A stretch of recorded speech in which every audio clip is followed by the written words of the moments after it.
shapes this week. Oh, he did. Like a lot. I've seen Mr. Fantastic on a lot. Oh, hey. Good evening, Carol John Choppers. We were actually talking about that. You interrupted. So hold on. Let's finish our conversation. No, there are some great Mr. Fantastic moments this week, among many more for other characters, and we'll get to those soon. First, welcome to Tuesday night of New Comics. Show them the table, Andrea. Show them John Shear's Superman shirt.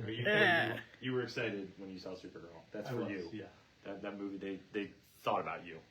But yeah, so we've got a lot of new comics they fit on the table with those awesome boxes of several graphic novel collections that came in. A lot of out-of-print stuff from my loving era of Marvel reading, like all the events and Secret Invasion and War of the Realms and Siege and New Avengers and all the great stuff. So check out, there's a lot of hardcovers we haven't seen in a minute, so that's cool. But I guess I'll just kick off by saying we have previews. We have them both in. So if you stop in the shop this week while we have them, DC previews here, Marvel previews here, a little bit of Marvel Midnight featured in there, which is kind of cool. I'm excited about. But stop in and grab those. I'll quickly mention that our next Late Night Comics is going to be on July 16th. Super details of that to arrive later. And then at the end of the month, we are going to do a Not at Comic-Con sale like we normally do during the time of San Diego Comic-Con from that Thursday through that Sunday. And we'll have some more details about that too. But I bet back issue we're going to be half off. Mm-hmm. Maybe. July 4th? Hours? Oh, yeah, July 4th. We are going to be open for a minute. We're going to be open from 10 to 2, so John Shear can snatch the parade crowd and service them heartily, and then he's going to leave and go hang out with family and light up fireworks and stuff. But if you're in the mood on Saturday morning and you want to come stop by before 2, do it. Otherwise, have a great 4th. I'm not going to see you guys till then. Don't blow your thumbs off. No or any other fingers or body parts. Back up a little bit. The other exciting thing, I put it in the freaking title. Supergirl came out this weekend. I already mentioned that. But we have a bunch of Supergirl issues to give away. It was Superman Day. That was taken over by Supergirl a month or so ago. And we have some Supergirl books to give away. One of which being the first chapter of the Woman of Tomorrow series, which is an incredible book to go along with the movie. So that's super cool. I encourage you to pick up all of these. If you're in the shop, grab them, give them to somebody who you think would be interested. We love giving away comics. But I will bring Andrew back over this way, and we'll do 3 things this week. So, 3 things this week. I had no hand in this week. I was doing other stuff. So Andrew and Shear picked them, and they're great. Never Enough Thor is our first one, and that references 2 books. One Marvel, naturally. Look at that. There's Thor. It's issue number 12 of The Mortal Thor. It is quite an issue. There is quite a page turn. We've been enjoying this book, and all except for the Asgard issues have hit perfectly. Have smacked the bell, rung the bell, as they say. So issue number 12 of Thor, still highly recommendable. Still fantastic. What a cover. And then a facsimile of Batman number 127 featuring the Hammer of Thor and Thor himself in spectral form, it looks like, or at least, some type of He's just being 60s. So yeah, we got 2 Thors this week, which is pretty great, and more Thor on the table in the form of other covers. Here you go. We'll go to our next thing this week, which is super fun. This thing this week is titled Charge Your Earbuds. It is kind of a new segment for us, I guess. We'll do it with the video. We'll be here for you guys, but we'll also keep these on the counter. What we're essentially doing is we've noticed that while we read certain comics during the week, we, in our brains, come up with songs that they are associated to. We always talk about it. We always mention it to the other guy or gal here in the shop, whether it's shopper, employee, whatever. And we decided to run with it. Like, let's make a playlist. So Andrea, with all of her technological prowess, has created a playlist for us on Spotify, right? Yeah. So it's going to continue growing, and each week we're going to pick 1 or 2 books that we feel like have mashed together well with a song that we know. So this week we picked the Marvel Swimsuit Special 2026. We put cover A on here, and then Andrew put a handy-dandy little scannable Spotify link album cover to Jeff and the Brotherhood's song, The Six Pack, which is awesome.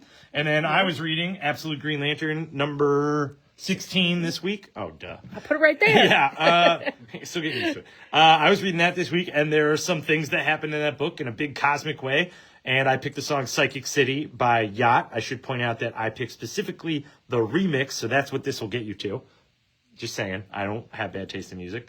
The remix is way better. But it's just fun to kind of thematically or lyrically or melodically tie in a comic book to some other media. We've done beer pairings in the past, so why not pair them with songs? Especially because all it takes is a little bit of conversation and a couple of printouts. So these look great. Everybody should thank Andrew for that, for the easy breezy noticeability of them, and then we'll keep on picking fun suggestions. The reason this kind of all came about was years ago we found out the book Nights by Image, which is one of our favorites in a little quirky way, has done their own playlist. They always have. They have scannable features on here. They have Spotify playlists. They pick really fun off-color songs. They show up in the collections and on the back of each issue. So that's super fun. And we just want to have fun. Yeah. And we want to get paid to do it. And now I'm going to kick it to John here for the third thing this week. The third thing this week, the war's not over. So Mad Cave has now started a new Last Starfighter series that picks up directly where the movie left off. Like, it is, if you've seen the movie, if you're like one of those 80s kids and you've seen the movie once, twice, 1,000 times and loved it or liked it and you want to see more, this is the book for you. Like I said, continues right from there. All the characters you know, all the characters you love, and especially because there's some of these where you're just like, well, where are those characters that I liked? No, they're all in here, and they all are going off to do other things. The war, as I said, is not over, and he has to figure out, like, we need more starfighters, and this is the issue where it begins. Yeah. So the book is called The Last Starfighter, but it's about getting more starfighters. It is. So he's not. Can you tell I've never seen it? Cool. Happy for you guys. I'm happy you fans. You'll see a large stack of that particular book and its variants on the table because our boss loves that movie. He does. Loves it. Speaking of the table, let's get there. Show them this sweet graphic novel collection. Yeah. Very awesome. As I mentioned, very cool hardcovers, all professionally wrapped by Kevin himself. But beyond that, we are getting into new Image stuff. So let's get Andrew to reach over the table. And we'll start off. First up is a paperback Starhenge Book 1. This is The Dragon and the Boar. This is a reprint of the graphic novel collection of the first Starhenge miniseries. A very heady, cosmic, death of planets, universes collide, witnessing the end of all kind of stuff. And it is reprinted this week because we are going to show you later on up the table the beginning of the Book 2 miniseries. Next to that, we have Volume 2 of Spawn Universes. Saying it slow so John, you can get to the gong. There it is. Sam and Twitch. So it's Volume 2 of the current maxi series, ongoing series, I guess. Next to that, long-awaited Per Evil. The entire miniseries collected together. Demonic cats, occult witches, spells, you got it. It's all in here.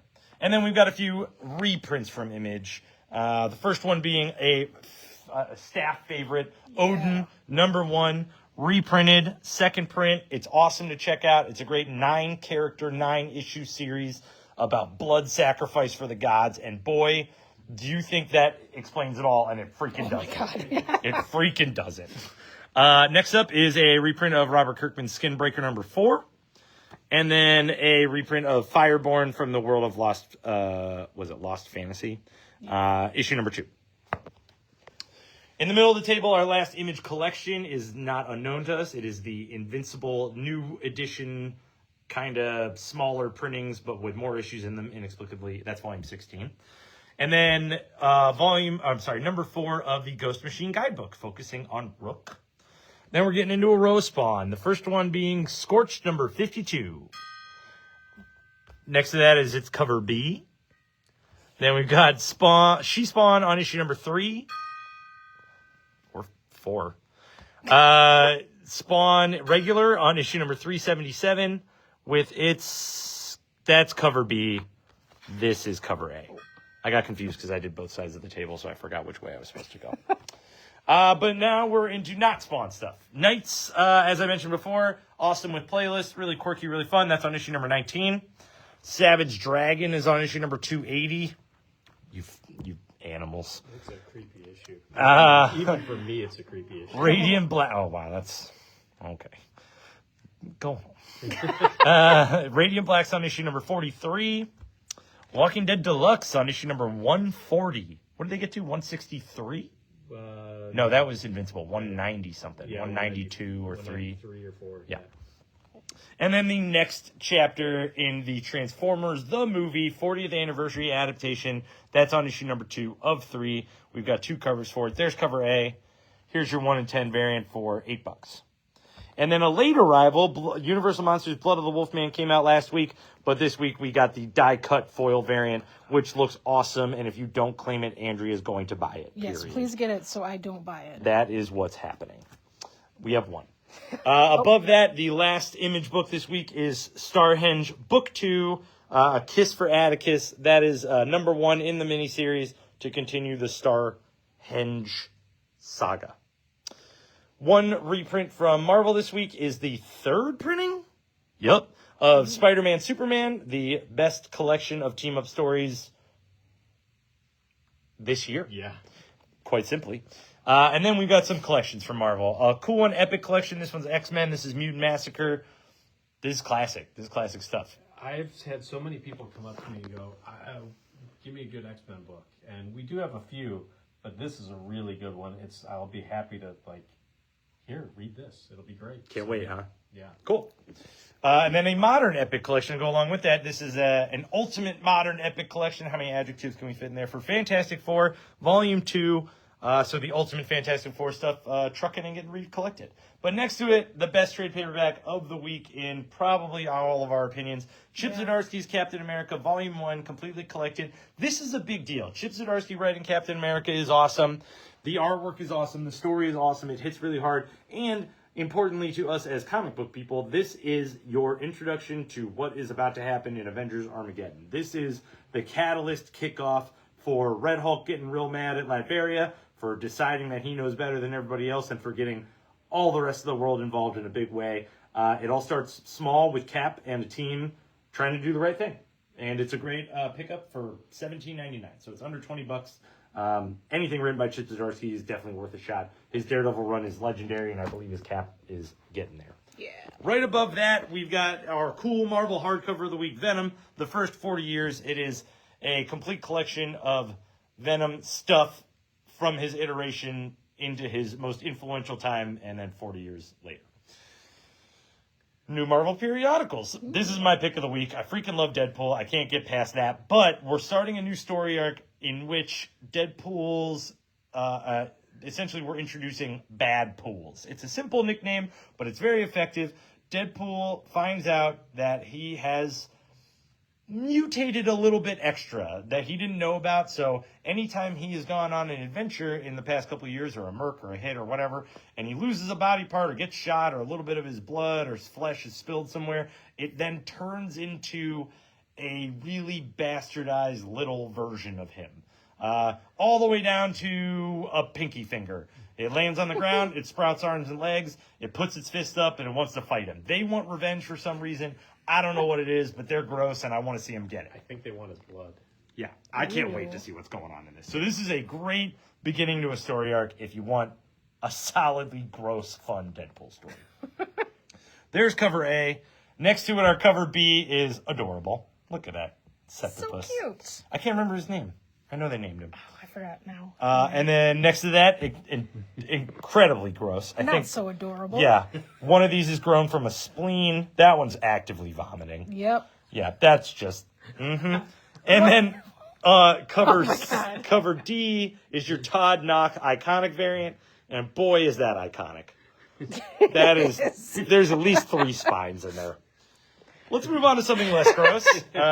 Hope you guys swallowed your dinner. Iron Man's on issue number 7. I'm actually excited to catch up. This is a War Machine issue. Iron Man's been great. That's it. Josh Williamson's freaking killing it with Iron Man, just like he was on a lot of DC stuff. There's your cover A. Next to it's cover B. That's your Alex Ross Dimensions variant. Cover C is freaking adorable. It is an homage cover to a classic Iron Man issue, which they put on the back. And it is Wally, and it's adorable. It's a Pixar 40th anniversary cover. And then last but not least, a 1 in 25 variant for $10, featuring everybody's favorite War Machine fighting his way through hell. I want to play like a rock song. One Star Wars book this week, and it's a one-shot, continuing the Rogue one-shots. I've been calling them Rogue one-shots. I'm writing that on people's file. I'm not trying to brag about my cleverness. For Saw Gerrera. A whole row of Spidey. Amazing Spider-Man number 32 is a wonderfully fantastic issue. I know we say this a lot, but you really do not need to have been reading Spider-Man to enjoy this issue. Patrick Gleason does the artwork in it, and while there is a lot of exposition about what's currently going on in Spidey and him discovering some family members he hasn't had before and how it affects Aunt May and the rest of his family, the Spider-Man parts of this book are unbelievably cool. The Vulture fight is sweet. He's in this little bit of a blood sport contest, but you find out emotionally why he's there and why that matters to the story. And man, I enjoyed the crap out of this. I haven't enjoyed every issue of Amazing Spider-Man this far, but number 31, 32, man, really kill it. And it really tied in the whole space stuff really well in this issue. In a way that made me care. Yes. Like, I really didn't care about him in space until they got back to Earth, and they're kind of dealing with that. Yeah. And we got some fun covers, a whole row of them, actually. There's cover A. Here's cover B is your Alex Ross Dimensions variant. I love me some Ultron. Cover C is your Pride cover. Here's cover D. Those people are not in the book. Well, that's the Disability Pride variant. 2 Pride variants. Oh. Yeah. Is it because... What says right Oh, there? Hawkeye's deaf. Yep. I was trying to figure... Oh, yeah, and so is Echo. Daredevil's blind. Missy's losing an arm. Who's this? I don't know who that is. Is that blind spot lady, the Daredevil one that they introduced in that Deadpool book? Maybe. Okay. What about Hobgoblin? Mental illness? Yeah. I don't know. Good. No, that's a joke. That was a question. Illnesses are considered disabilities. B, C, D. Okay. Yeah. And cover E is by Wes Craig. Thanks, Wes Craig. A 1 in 25 variant for $12. And then a whopper of everybody loves a black suit and a goblin and a symbiote. So it's all together. Lieber Mayhill on the 1 in 100 variant for issue number 32 for $100. And that's cheap compared to what I looked at. I was in the mood to price down variants this Sunday. Punisher's on issue number 6. I didn't read it yet, which is why I don't sound super confused. I'm actually really excited about it because I really like Benjamin Percy as a writer. I think he does a great job with anti-heroes. I just don't know what he's doing, but I really do want to know. So I am excited about reading this. My house is out of power, so I've been picking out books I'm going to read tonight, and this is probably next after Absolute Martian Manhunter. Yeah. But we're on Punisher number 6. It's about to get to a Deadpool crossover, so I'm kind of innately interested. There's your cover A. Next to it for you guys to eat up is your cover B, your No Buster variant. Yes, that's a symbiote. Yes, that's a Punisher skull. The only thing it's missing is something sexy on there. But, maybe next time. Yeah. Cover C is your Bloody Skull variant. Next to that's a 1 in 25 variant for $10. And then finishing off the row is a small stack of Doctor Strange number 8. And we will get the rest of them replaced because there was a lot of flub ups this week with shipping. This is my row of personal delight. I'm going to go ahead and make this call for everybody that this was our favorite row to read this week. It was probably pretty close. Fantastic Four number 13 is not Ghost Rider. It looks awesome. It's a great cover. It looks like Ghost Rider, but I'm going to reveal to you Johnny Strange with a harebrained idea of imitating Ghost Rider with his sister's invisibility powers help. And it is delightful. It's a great one-shot. It is truly the world's greatest comic magazine. I love Fantastic Four, and number 13 just continues my love for it. There's your cover A. Next to it's your Alex Ross Dimensions variant on cover B.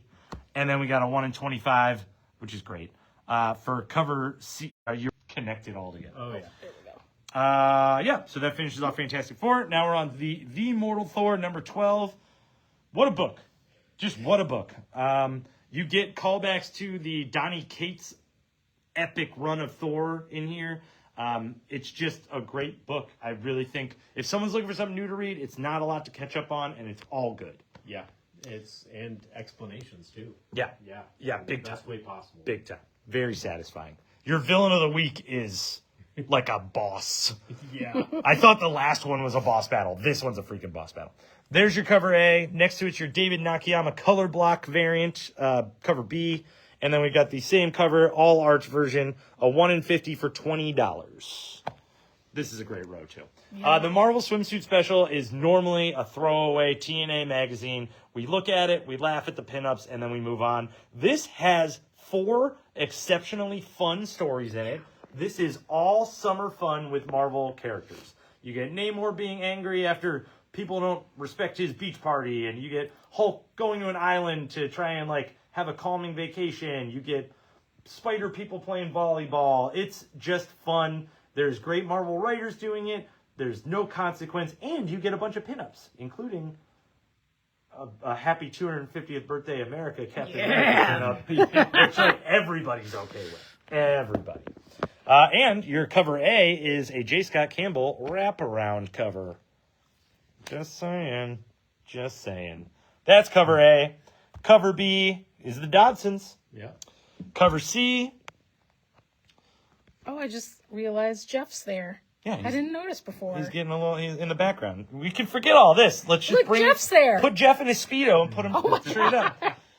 Cover D is your Marvel Snap variant, and then a 1 in 25 cover for $12.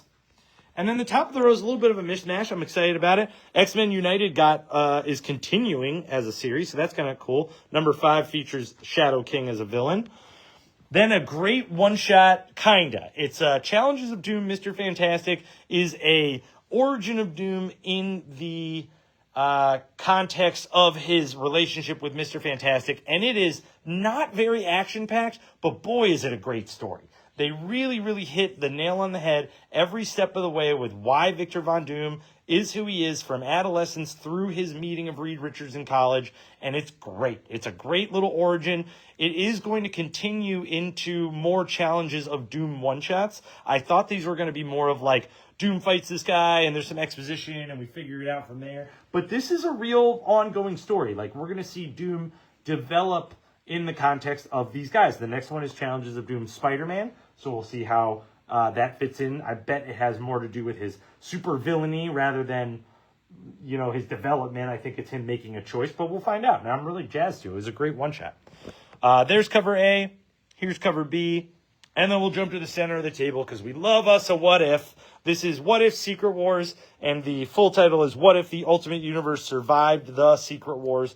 Essentially, which Secret Wars are we talking about? We're talking about Jonathan Hickman's 2015 series, Secret Wars, where everything in modern Marvel, every multiverse we've explored, every big guy, Marvel zombies, and any little bit of that, but particularly our 616 and the Ultimate Universe collide and essentially fight to survive. At the end of that, our universe came out. We're fine. We're here. Whoop-de-doo. This is saying, what if it was the Ultimate Universe that kind of nudged ours out of the way? And this does follow our Peter Parker if he was stranded there. It's a great one-shot. It takes into account all of the ultimate events of that universe leading into Secret Wars, and it really gives you a 2-panel, truncated, I've never read Ultimate before. What the heck are you talking about? This is all you need to know. Nick Fury saying, here's what we went through. Peter's like, oh no. Nick Fury's like, here's what we went through after that. How many people died? It's rough, but it really just gets you to the meat of the story. It's a great what if. It's cool, it's modern, and it's all Spider-Man-y. Yeah. Power and responsibility and whatnot. Couple covers. There's cover A, and here's your cover B, which I like more now after I've read the book. Have fun talking about Batman. Batman's on issue 11. Matt Fraction's Batman. We can talk about Jorge Menez if we want. His art is fantastic. So, Oho, the villain, she's in there. She has been challenged to kill Bruce Wayne, and I'm pretty sure she knows he's Batman because I think everybody now, unless you're a common person, knows who Batman is. But lots of action. But I mean, we're all here for the reveal on the last page, which I won't give away. But yeah, there's the internet finally a reveal of okay, but I don't know what that means for Batman's ghost images that pop up throughout this book. So it's not a hologram? Yeah, it may be. Who knows? Yeah. So. I want him to look and be like, but I had that covered. I know, right? Yes. So yeah, it's issue 11. Lots of stuff going on in there. easily the best stuff, the Penguin stuff. So yeah. Oh yeah, the Penguin Yeah. pages in this are awesome. Yeah. So there's your cover A. There's your spiffy shiny foil variant for cover B. And then your swimsuit cover C. And then we have a $10 1 in 25 variant for that one there with that baddie. And Boy, do I wish that whole issue was the Penguin stuff. right, yeah. Or at least just a fight with her. I would have dealt with that too. That would have been fine too. Yep. Yeah. Batman, Green Arrow, Question, Arcadia's on issue number 4 of 4. When you get to the end of this, you realize this is a Black Label book. This has nothing to do with the regular continuity. There's a lot of stuff in there that they would not do in regular continuity. Ooh. But yeah. Ooh, Yeah. Yeah. But it finishes off that miniseries. And Absolute Martian Manhunter number 12. I'm going to hold it up because I have not read it yet. Oh, me neither. But, oh my gosh. I did. This is going to be like, everybody comes in, they're like, what's the best Absolute book? And we're always like, oh, it's Batman, it's Wonder Woman, probably Superman now. But we all know that this is like the artistic Absolute book that we can just like go back to over and over again and just be like, wow, this is trippy, this is blowing our minds, this is amazing, we have not seen anything like it. This is what other Absolute books should aspire to. Like, it's fantastic. Yeah. It's great. Way to go, guys. 12 issues. I have found every issue of that book remarkably groundbreaking. Yeah. I really, having been a long-time comic reader, I've never read a book like that before. Yeah. I really have. And then next to that, Absolute Green Lantern is a fantastic issue of Green Lantern because, man, Mojo is there. Mojo is angry, and they are trying to stop him from, like, just killing everything. Mojo. You freaking peasant. Mojo Jojo? Mojo Oh, Jojo. dude, if he popped out, Oh, that'd be amazing. I'm all about it. Absolutely. But Mojo it is- Jojo. This book knows how to use the color spectrum. I'll tell you that. Yeah. It really does. And heck, the pages on Earth at the first, like, 8 pages were fantastic as well. So, yeah, great book. The Dead Man... It's another great book. It is another great book. Issue number 2 from the guys who brought you Ice Cream Man. They let them write every weird DC character. Go for it. I mean, if Jeff Lemire wasn't writing an amazing like Firestorm, I would love to see what their Firestorm would look like. You know. Yeah. So this is also, if you're a Plastic Man fan, this is a Plastic Man issue. A little bit of a Batman issue, but boy, is it just having fun. It's just having fun. It's great. So we've got a few covers for that there. We've got cover A, but more excitingly, the glow-in-the-dark cover B. Really brings me back. Love it. And then your Mark Spears cover C. Thanks, Mark Spears. Poison Ivy issue 46.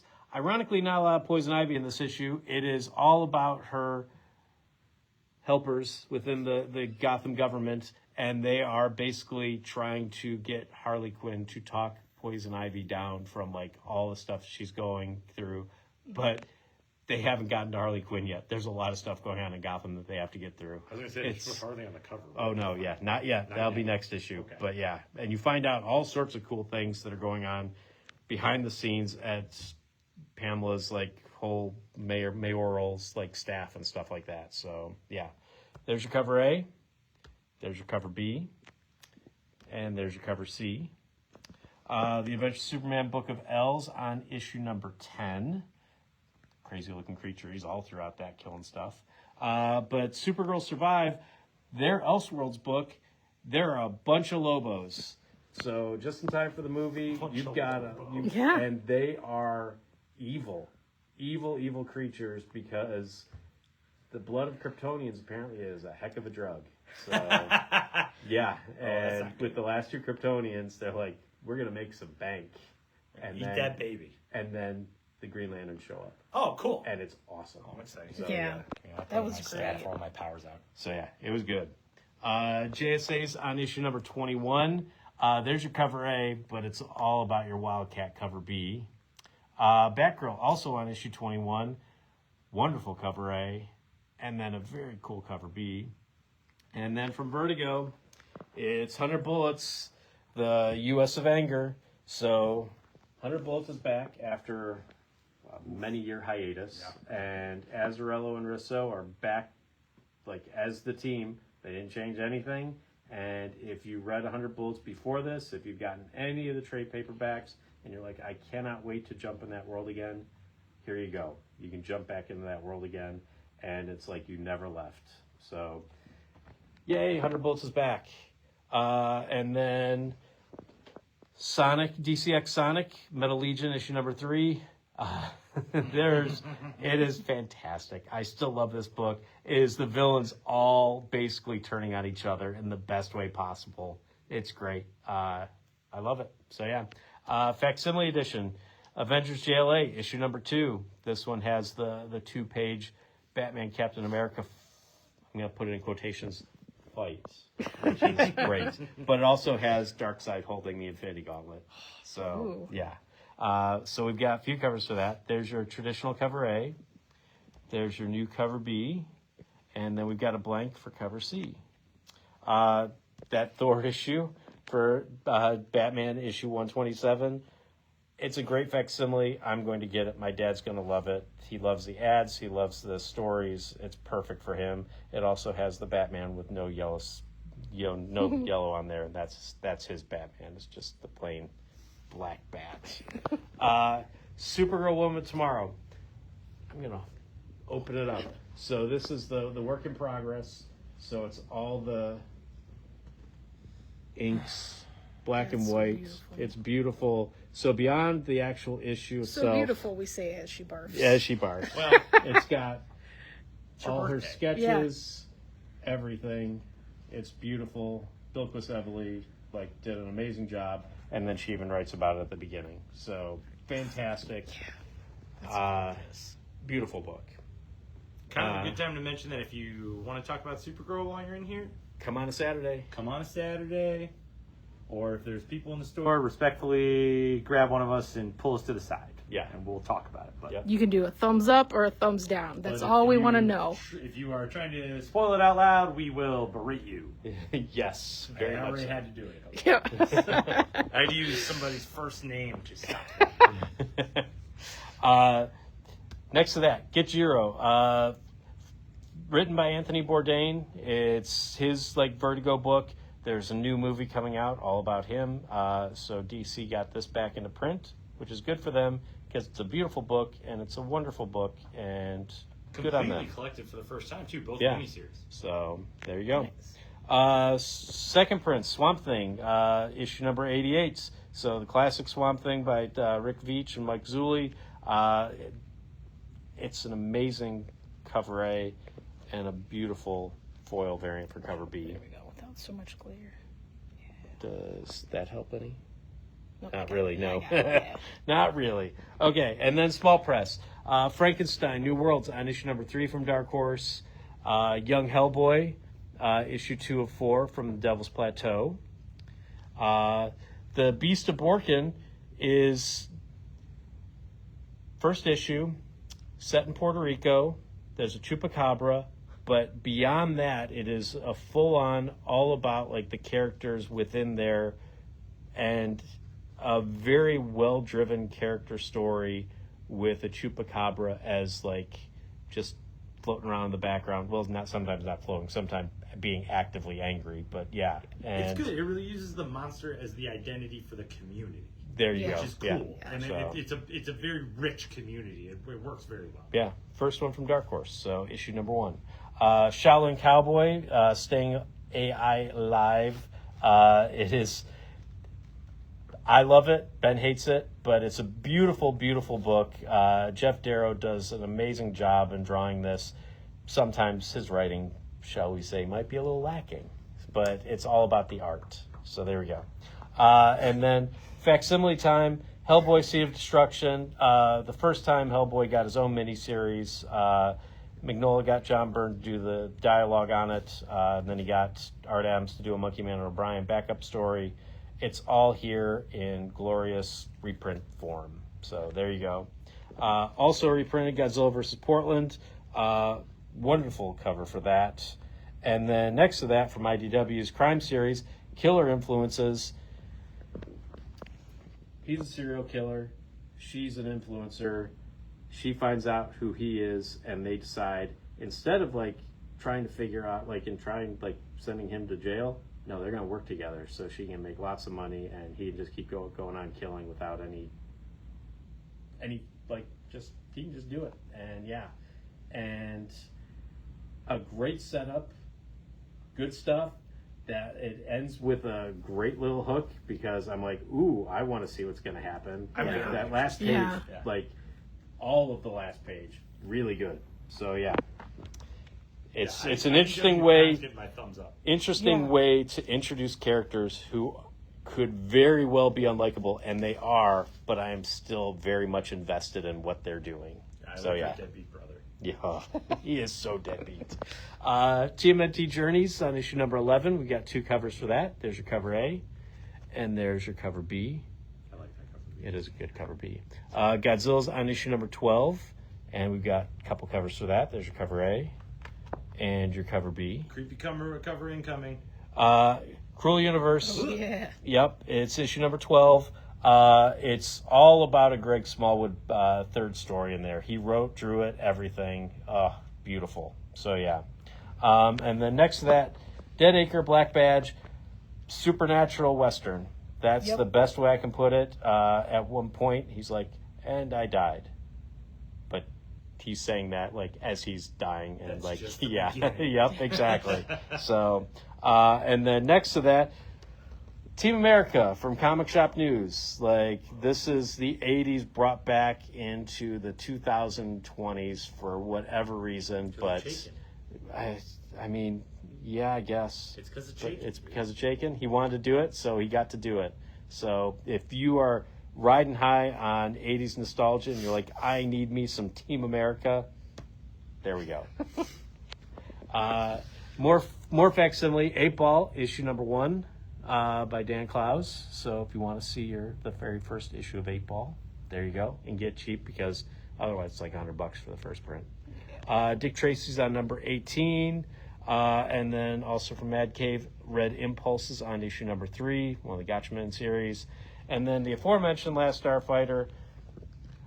I talked a lot about it. I'm going to talk very little about it. But it's the first one in the new series. And it is, if you like the movie, you'll like this. They get the characters right. They get the continuation right. It's a really good continuation from the movie. Good job, guys. There's your cover A. There's your very cool cover B. And then there's your cover C. Second print for Berserker, the Light Draws Breath. We don't know what's going on with that little baby Berserker. So yeah, it is weird and creepy. Yeah, it's so strange. Because I know that's Keanu Reeves. We do know that. So, 7 Years in Darkness. This is book 4, issue 1. So, if you were previously getting 7 Years of Darkness, we've got more 7 Years of Darkness. It actually, if I'm not mistaken, is a one-shot bridging the gap. Oh, really? Between the previous and next miniseries. Okay. I'm pretty sure. All right. But next to that is Return of the Living Dead, Untold Tales of Tarman. It's issue 1. It's got a great Kyle Holtz cover. It is set in the Return of the Living Dead world. If you've seen that movie, you will recognize every bit of what's in this book. It is it's like his origin story, I never thought we needed. Anybody would do. But they gave it to us. And then next to that, the Dog Sitter from Ignition Comics. I'll hold it up briefly. It's so delightful. Yeah, it was lovely. It is a delightful book. It is a purely character-driven story that is just like she is a dog sitter and she decides to she's going out she's partying one night and meets a fella, and we'll see what happens from there. Yeah, but it's a great book. Good job, guys. So yeah, purely character-driven. No supernatural stuff that we know of or anything like that, and we don't need it. Rom-com. Yeah. So there's your cover A, but the J. Lee cover B, it's $8. It's a 1 in 10 variant. The boxer has boxing gloves. I love it. What was your factoid? Oh, all the dogs are the creator's own dogs on the cover. Yeah, that's for all the variants. That's awesome. Yeah. Next to that, Declaration Illustrated is a flip book with Emancipation Illustrated, and the Emancipation Illustrated is very much and both of them are very much they are using every bit of every comic that has come out, whether it be like Cyanide and Happiness, whether it be like Little Dots, whether it be like Family Guy, everything. It's all in here just to make history more palatable for everyone. Yep. And it's great. Yeah. We've had the Constitution one. This is the Declaration of Independence word for word and the Emancipation Proclamation word for word collected with popular cartoon and comic characters to tell accurate history. Perfect. It's Way to awesome. go, John Yeah, and those are Quarterly. great. Yeah. Great. Fantastic. Zorro from Howard Chaykin's on issue number 2. Comics Magazine is on issue number 5. There's a great Alex Ross interview in here, but also a preview of John Cusack's new comic book. John Cusack is a comic book John artist? Cusack is writing a comic, and they even have an interview with John Cusack about the comic. Oh, that's and then cool. they have the preview of the comic in here. So I didn't know that. yeah. Thanks, Comics $2.99. Magazine. Right? So there you go. Lots of cool stuff in that. So, School Bus Graveyard, it is the web series. It's like the first 32 episodes of the web series, all collected in one big giant trade paperback. Following up on the Free Comic Book Day book. Yeah. Maybe the most the Martian Man swings through. I'm just going to turn to the one page because I thought it was great, which is not the pet sitting I had in mind. It's so good. It is. This book was delightful from beginning to end. I cannot recommend it more highly. It's wonderful. I grabbed one for my nephews Oh, already. so good. We got more of the Animals Assemble from Mike Mayhack back in stock. Wonderful book. I mean, Spidey basically is pet sitting everybody's pets throughout this, and it's wonderful. Katie the Cat Sitter, Villain Con is a full graphic novel for that there. The wonderful Battle for the Pumpkin King, Nightmare Before Christmas story is in a nice little hardcover from Tokyo Pop. So good job, guys. Get yourself ready for the movie by reading the graphic novel of The Odyssey. There you go. And then Simpsons Comic Colossal Compendium Volume 2. And All the out-of-print Simpsons stuff. I know. Can't find It's anymore. great. Good job, guys. From Dynamite, Lion King is on issue number 4. Finally. Lilo and Stitch 626 is on issue number 2. And then Archie celebrating America's 250th birthday. They are as timely as any comic that has come out. Like, they are on top of it. No one says America like Archie. Right. It's So, Yeah. ta-da. And that wraps up a new Comic Week table. Thank you very much for joining us on this very hot Tuesday night. Enjoy the rest of it, and we'll see you tomorrow for your comics.